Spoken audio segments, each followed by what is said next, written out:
Three, two, one, go!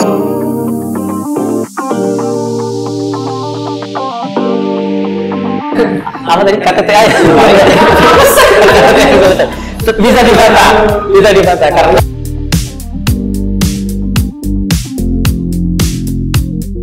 Sudah kata saya tanya di situ. Iya, lumayan. Baru ini yang kosong baru kita nanya. Kalau tidak bisa.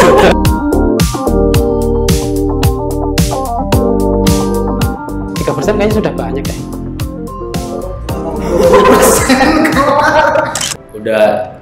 Udah clear lah ya masalah-masalah. udah banyak banget yang dikasih sama Bapak. Mungkin ini sih Pak. Ini saya juga mau nanya pendapat kayak tadi sih Pak. Kan banyak yang misalnya penganut ya. Aliran dimana yang menganut kayak KTTA yang baik adalah KTTA yang selesai. Oke. Itu kalau menurut Bapak gimana Pak? Saya kurang setuju. Saya juga. Gimana Pak? Kalau Saya setuju Pak.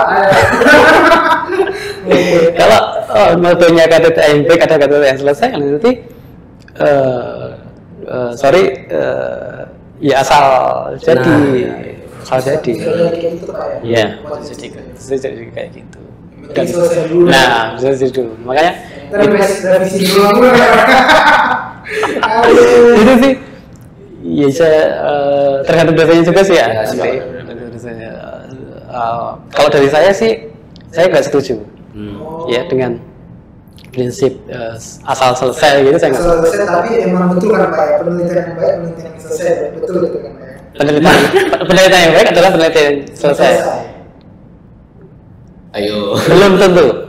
Karena penelitian yang baik pun terkadang masih ada gapnya yang dia sisakan. Bukan sengaja dia sisakan, tapi gap itu, Gitu nyatanya. nah gap itu bisa untuk peneliti lain untuk ya, masuk benar. meneliti itu. Jadi belum tentu. Tapi paling enggak penelitian dia itu bisa menjawab rumusan masalah yang dia tentukan di awal. Itu penelitian yang baik. Ya itu oke. Jadi mazhab tadi bisa dibantah nih Pak. Apa tadi KTTA ya? Bisa dibantah karena kembali lagi ke kalau menurut saya KTTA itu akan jadi satu hal yang memorable gitu loh. Iya. Betul. Tapi kan kalau nggak selesai bisa ini nggak sih Pak? Maksudnya bisa nggak lulus gitu Pak? Nah, itu bener dong nggak? Iya. Yang baik yang selesai. Tapi Kalau maksudnya selesai tadi itu bukan asal selesai berarti Pak? ya selesai bukan selesai itu. Kalau saya sih prinsipnya harus ya bagus lah. Kalian nulis KTTA sebisa mungkin bagus gitu kan, dan itu tadi akan menjadi satu hal yang memorable buat kalian gitu. Di 3 stand gitu, ketika PKN stand hasil karyanya sebisa mungkin yang bagus gitu. Jadi kalau menurutku asal selesai sih sayang ya, oke ya selesai ya wajib, tapi kalau asal saya harap tidak seperti itu gitu. Berikanlah effort terbaik kalian untuk menulis di situ gitu, karena ya itu sarana buat kalian gitu kan. Terus gimana biar nggak ke arah situ gitu, ke arah asal selesai. Ya manage lah dari awal, dari sekarang gitu. Mumpung sekarang proposal baru aja udah ditetapkan, udah di ACC belum proposal? Saya belum Pak. Aduh, hasilnya yang baik.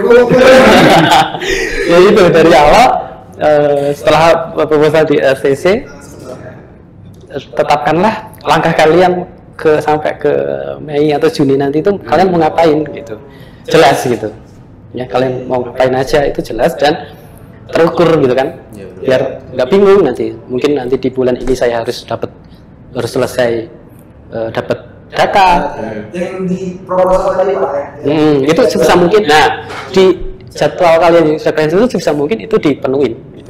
Disiplinlah dengan itu gitu. Jadi kalau kalian disiplin dengan jadwal yang sudah kalian susun itu, insya Allah proposalnya akan sesuai tepat waktu selesai dan baiklah, tulisan bagus.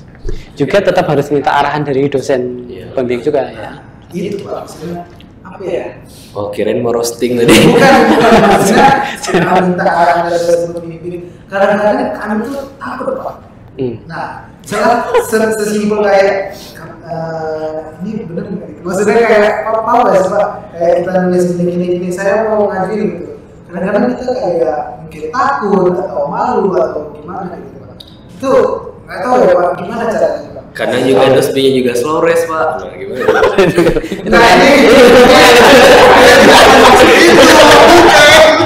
bukan itu Ya tahu. Saya paham apa maksud Fikri. Jadi sebisa mungkin ketika misal Fikri nulis bab 3 baru setengah jalan, separuh, Fikri udah nggak pede nih. Ya udah hentikan di situ dulu. Ya, minta arahan ke dosen pembimbing. Tapi ketika Fikri minta arahan, Fikri sudah ada isi doa. Yes, paham betul nih. Fikri mau nanya bab ini tuh isinya Pak, misal Fikri ngomong ke saya tentang cireng ini loh. Misal, Pak, saya bingung nih cireng ini apa gitu. Tapi Fikri sudah tahu, Pak, cireng ini dibikin dari aci loh. Terus digoreng gitu. Gorengnya berapa menit gitu. Sedetail itu tahu. Nah, mungkin nanti permasalahan yang Fikri hadapi adalah, Pak, saya untuk bikin cireng ini tetap renyah sampai 5 jam gimana? Itu mungkin pertanyaan Fikri ke dosen pembimbing. Tapi nggak kosong. Fikri ketika berhenti di satu permasalahan, oke, stop di situ. Tapi dari titik awal sampai titik Fikri ketemunya masalah itu kuasain betul gitu. Jadi diskusinya antara Fikri sebagai penulis KTTA dengan dosen pembimbing nanti nyambung gitu. Misal dosen pembimbing menanyakan hal lain, terus Fikri bisa langsung jawab gitu. Jangan ketika misal ditanyain tentang materi yang sudah Fikri tulis, nggak tahu. Berarti caranya apa namanya? Tahu dulu lah. Ada yang bawa jangan kosong. Ya, jangan kosong. Ada apa? Sumber apa yang sudah Fikri kuasai, sumbernya sudah jelas di situ. Permasalahannya apa? Kenapa timbul permasalahan itu benar-benar Fikri udah benar-benar paham secara komprehensif di situ gitu loh. Jadi ketika dosen pembimbing, oh Fikri nanti harusnya nulis kayak gini gitu. Mungkin Fikri udah tahu kalau misal nanti dosen pembimbing ngarahin ke sini, oh nggak bisa Pak, gitu. Karena ada masalah ini di depan. Oh kalau gitu belok ke sini Fik, gitu. Jadi enak ya. Nah, kalau kalian bingung, ada KTTA Center. Hubungi di mana? Di nomor ini? Ada platform Pak.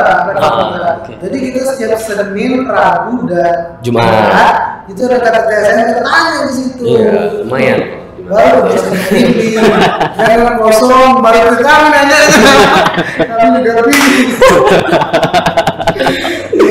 Oke. Satu lagi kira-kira. Gini.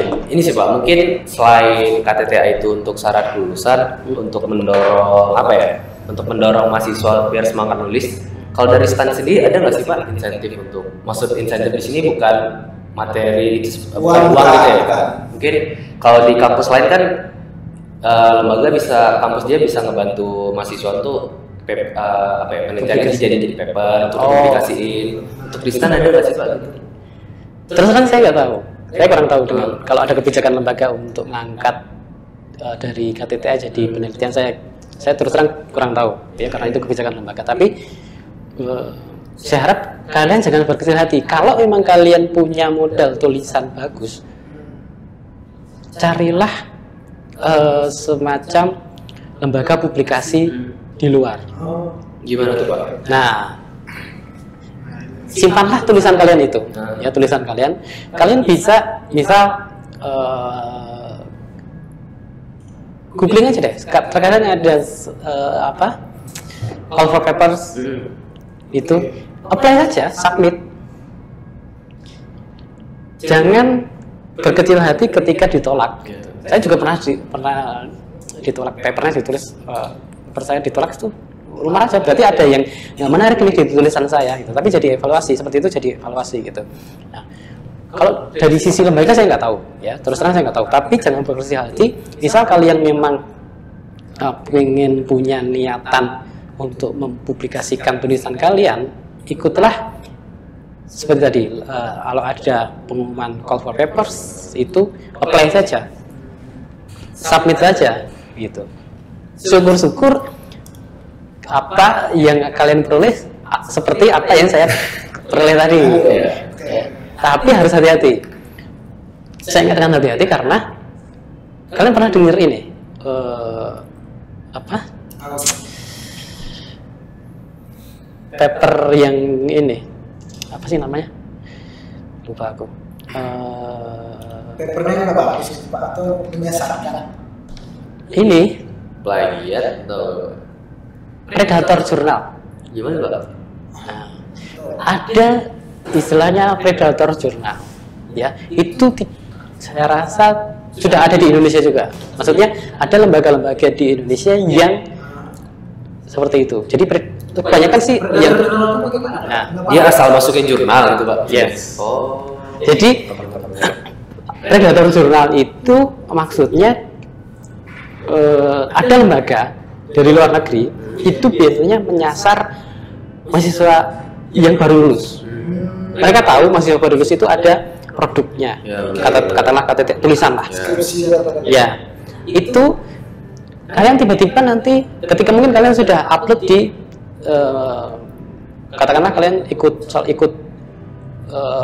papers, kemudian papers kalian ada di internet lah, katakanlah seperti itu. Nomor email kalian juga ada di situ. Tiba-tiba nanti kalian ada email dari luar negeri, itu nawarin untuk publish. Nah, itu harus hati-hati. Terkadang untuk teman-teman mahasiswa Indonesia yang baru dapat email dari luar negeri dan kemudian ditawari untuk publish, seneng nih. Duh, paper saya mau di Go internasional. Padahal kita belum tahu yang nawarin ini lembaganya Bonafit nggak. Oh iya. Ya. Nah, terkadang lembaga-lembaga yang tadi Predator Journal itu dia menyasar mahasiswa yang baru lulus tadi. Nah, ditawarin seolah-olah itu tetap beda Pak tawarnya. Nah, ada Predator Journal yang menawarkan untuk publish saja. Itu udah kayak privilege lah ya. Nah, publish saja. Padahal sebenarnya ide kalian diambil tuh, ide kalian di tulisan itu diambil, nggak tahu apakah dijual atau diplagiat. Nama kalian dihapus, itu dengan embel-embel paper kalian atau tulisan kalian akan publish. Itu kadang itu satu. Ada juga yang malah minta bayaran dari kalian, minta bayaran. Kamu harus Bayar segini. bayar segini untuk publish. Ada yang nggak bayar apa berarti? Kadang-kadang ada yang seperti itu. Harus hati-hati. Kalau ada tawaran emang mau di-publish gitu, harus benar-benar dilihat nih lembaganya yang nawarin itu meyakinkan gak sih? Gitu. Lihatlah cara melihat mungkin dengan di indeks Scopus apa sudah terindeks belum, kemudian punya impact factor berapa gitu. Carilah lembaga-lembaga yang mungkin sudah terkenal ya untuk penawaran papernya. Kayak Science Direct. Misal yang tadi Pak, kalau misalnya mau go public papernya gitu Pak ya, itu maksudnya boleh nggak sih kayak dosennya itu jadi proses? Nah, iya Pak. Bisa tapi tolong diskusikan dulu dengan dosen kalian, ya. Dan karena itu tulisan kalian ya, maksud saya ya nama kalian harus ada gitu kan. Meskipun even kalian dibantu oleh dosen itu, ya kalau memang itu kerja tim, ya nama kalian harus ada gitu kan. Gitu sih. Tolong hati-hati dengan itu tadi Predator Journal itu. Ada yang ngambil ide kalian, data kalian, kemudian entah dijual atau diplagiat gitu. Itu sih. Jadi buat apa sih Pak maksudnya dijual gitu? Misalnya gini loh Pak, saya punya tulisan. Emang sebenarnya apa gitu?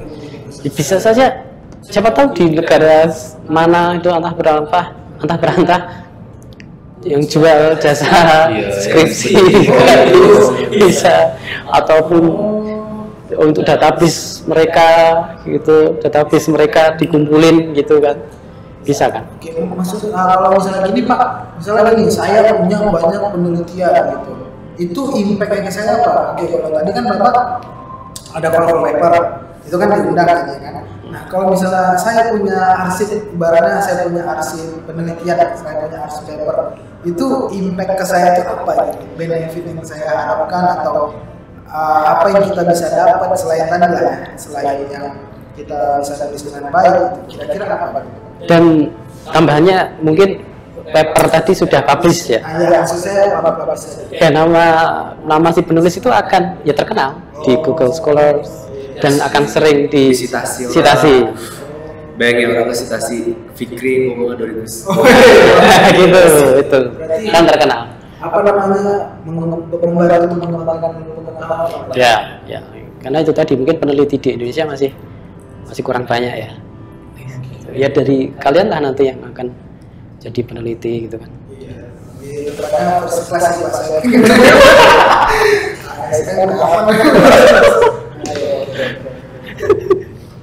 Iya itu sih. Gitu. Oke, kira-kira ada lagi nggak? Udah sih, udah kejam semua sih.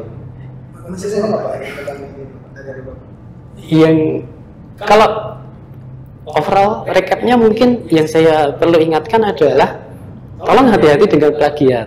Ya, jangan sekalipun melakukan plagiarisme. Ya, tolong pegang itu. Ya, mau sebagus apapun tulisan kalian, tapi kalau itu hasil plagiat, itu nggak ada. Itu artinya mencontek, mencuri kan. Itu bisa dipidana nggak Pak? Artinya ada sanksi kayak sanksi sosial ya. Tapi dan ada sanksi mungkin bisa digelar, kalau parah bisa digelar dicabut gelarnya, dicabut gelar. Kalau parah banget mungkin ya, kalau parah banget, kalau parah. Tapi kalau ini paling yang mungkin sanksi sosial.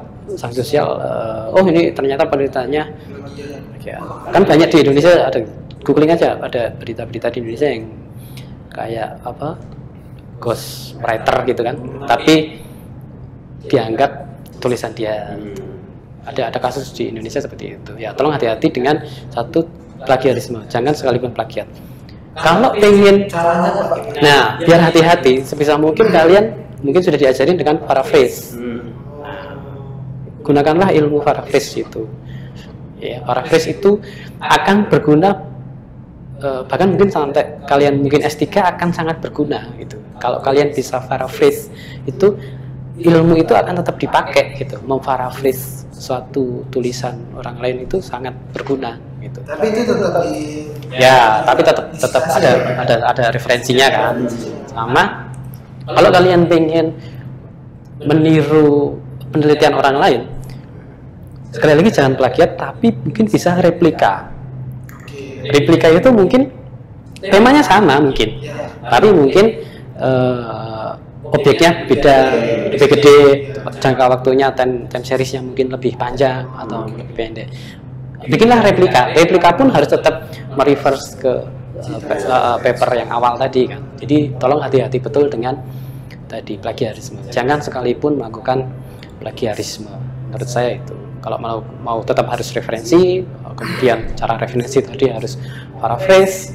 Kalau mau lebih detail lagi mungkin bisa mereplika tulisan orang lain gitu kan, direplika, diganti modelnya tetap, model yang digunakan tetap, rumusnya tetap mungkin, tapi objeknya beda dan jangka waktunya mungkin diperbanyak lagi. Untuk preventifnya tuh bisa nggak Pak kita kayak kalau di kampus itu kan ada Turnitin, pakai itu tuh. Ya, yang paling mudah pakai Turnitin itu. Presentasinya nanti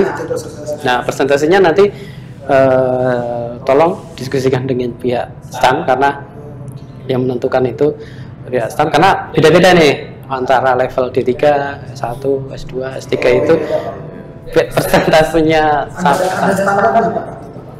Kalau di ibaratnya di kependesakan program internasional. Iya, bahkan sampai saya lupa 2 atau 3% gitu deh. 3%? Itu masalah. Saya kurang sekitar itu deh. Nggak nyampe 3%, kayaknya sudah banyak deh. Kok nyaku 2% Baru latar belakang doang tuh. Iya. Saya lupa, 3 atau 5% saya lupa. Tolong hati-hati lah. Ya, Turnitin itu satu cara untuk membantu sih.